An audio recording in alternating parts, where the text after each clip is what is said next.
Most technical people are great at solving hard problems, but weaker at answering one simple question. How does this company actually make money?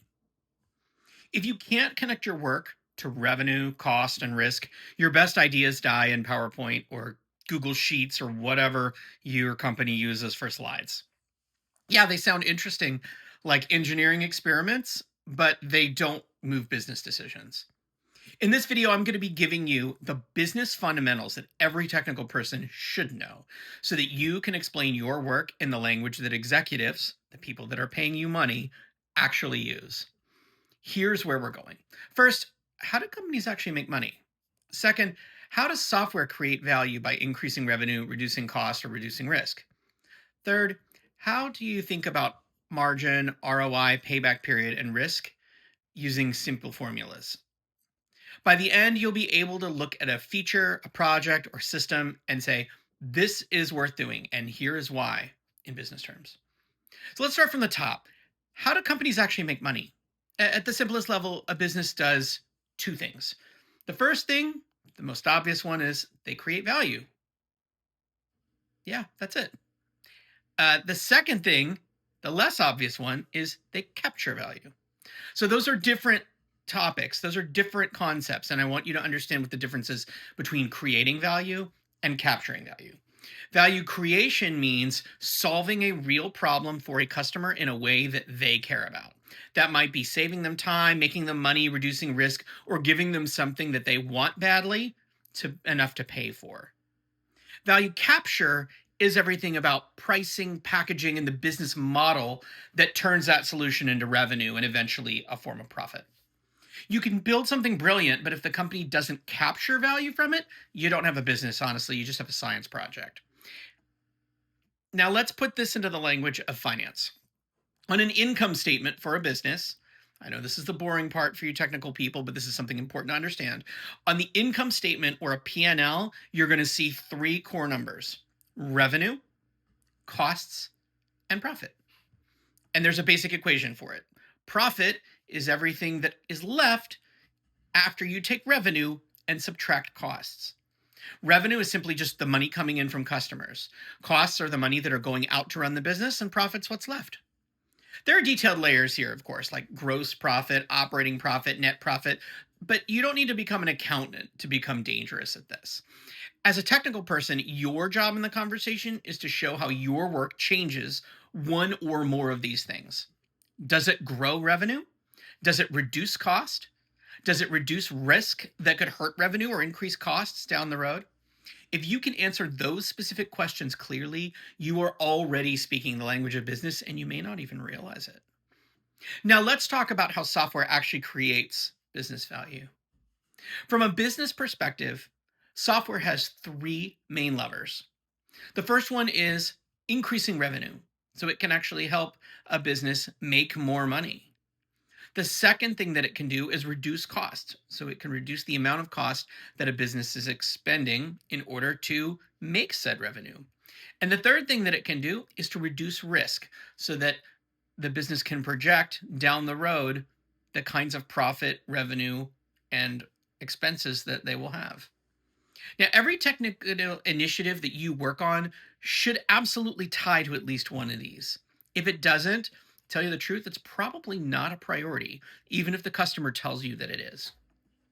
Let's walk through concrete examples of each. Okay, first, the obvious one, increase revenue.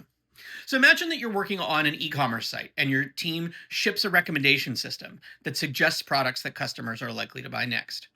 Before recommendation, the average order value is $80. After implementing the recommendation system, it rises to $90. That's an extra $10 per order. If the site processes 100,000 orders a year, that would be 100,000 orders times $10 per order, or $1 million in additional revenue per year. That is how you talk about the feature, not we built a collaborative filtering engine, but we expect this to add about $1 million in annual revenue if behavior holds. See the difference there? Secondly, reducing cost. Okay, so here's another scenario. Suppose you automate a part of a customer support workflow. Right now, each support ticket takes about 10 minutes of human time. You receive 50,000 tickets per year.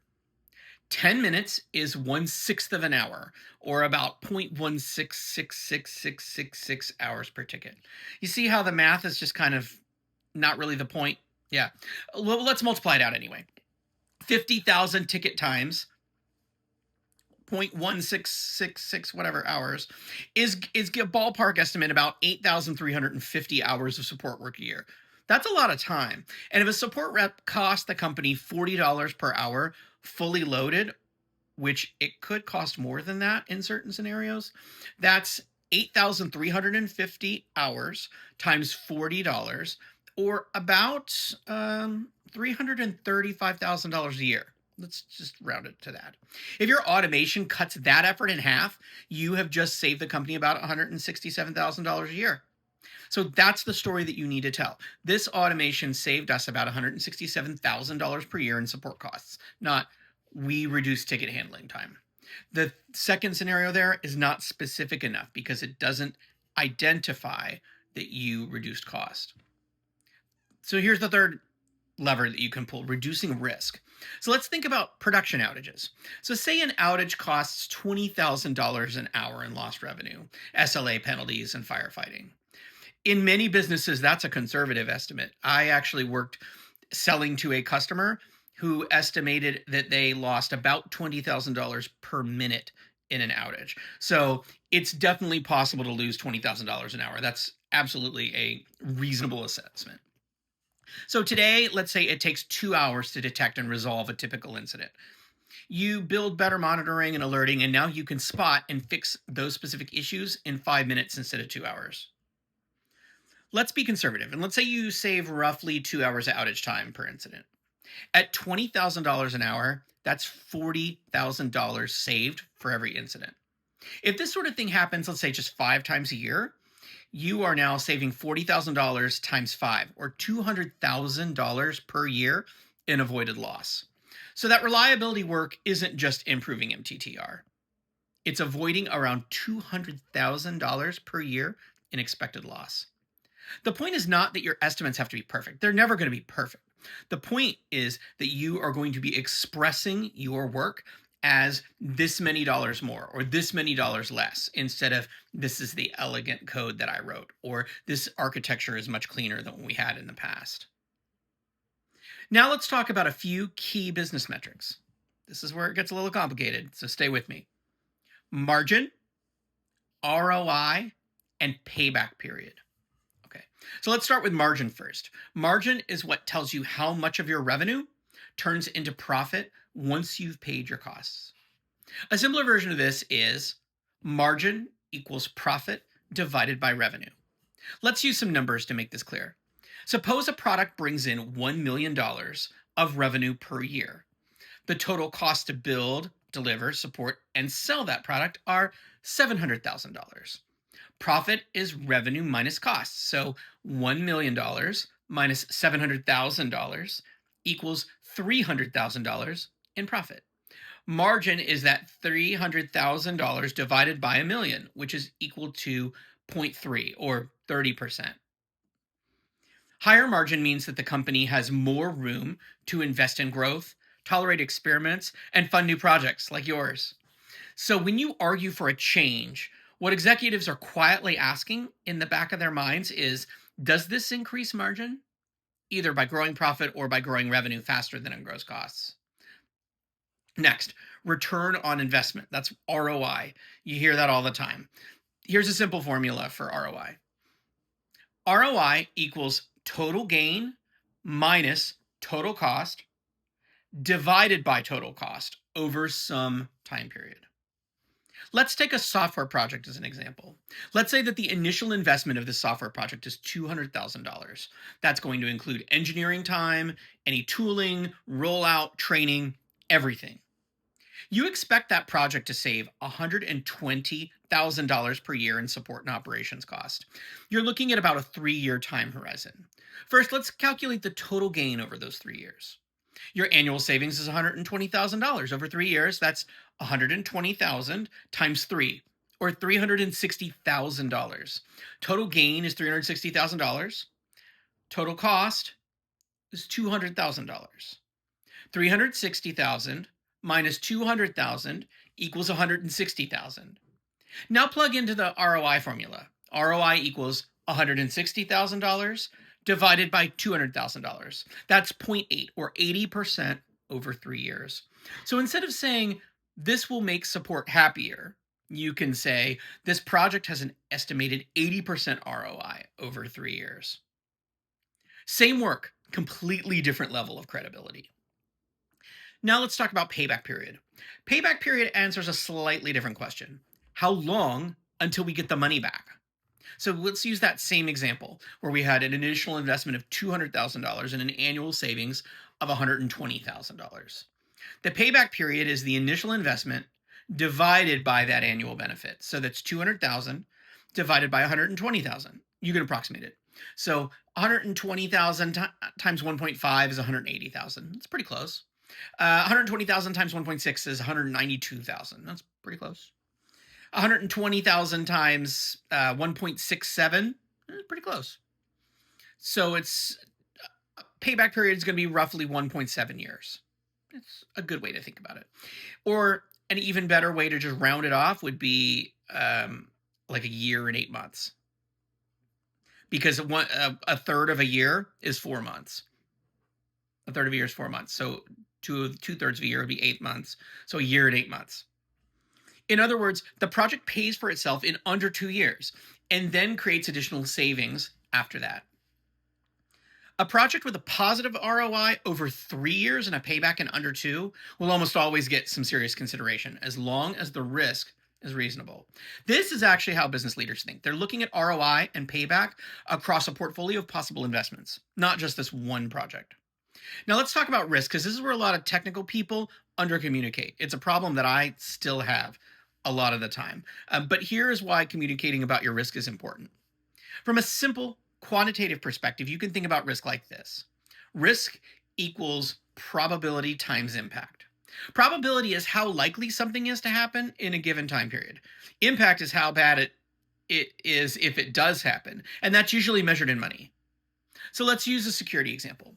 Suppose there's roughly a 10% chance per year of a major incident that would cost the company $1 million in downtime, data cleanup, legal costs, and any reputational damage. The expected cost of that risk in a year is probability times impact. So 10% is 0.1, multiply that by $1 million, and you get $100,000 of expected loss per year. Now imagine a security hardening project that costs $80,000 and reasonably cuts that risk in half. Instead of a 10% chance of $1 million incident, maybe now it's 5%. Expected loss drops from $100,000 per year to $50,000 per year. That's a $50,000 per year reduction in expected loss. So now you can say, this security project costs $80,000, and we estimate it reduces expected loss by about $50,000 per year. You've just turned what sounded like a security best practice vague discussion into a risk-adjusted financial decision. This is how executives actually think about risk. They compare higher ROI but higher risk options to lower ROI but safer options. If you can quantify both sides, even roughly, you become a partner in that decision, not just the person insisting on more tests, more monitoring, or more hardening. Okay, let's pull all this together into something that you can use tomorrow. For any technical idea you have, a new feature, a refactor, a platform investment, you can frame it with a simple sentence. It goes like this. This project will increase revenue, reduce costs, or reduce risk by about some number of dollars per year. It costs about some number of dollars per year to build. It has a payback of roughly this many years, and it carries low, medium, or high risk because of these reasons. Now, I just messed that up. So I said it costs about some number of dollars per year to build rather than some static cost.